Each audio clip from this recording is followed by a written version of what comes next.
First of all, make sure you have a WhatsApp business account on your mobile, and then go to your Instagram.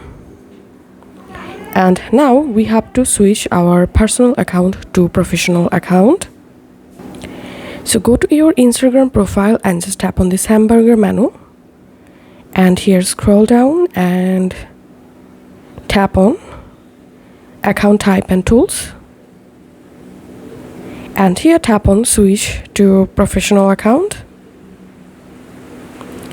Continue. Select a category for your account.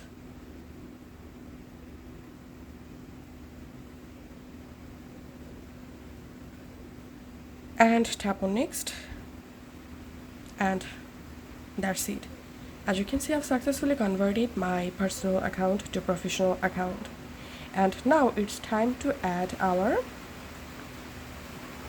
Instagram to WhatsApp business. So go to your WhatsApp business app and just tap on settings, and here tap on business, tap on Facebook and Instagram. Now just tap on this plus icon next to Instagram, tap on continue, and in this you have to verify your Instagram account. So just log into your Instagram account here, and then you will see your account has been successfully added in this page.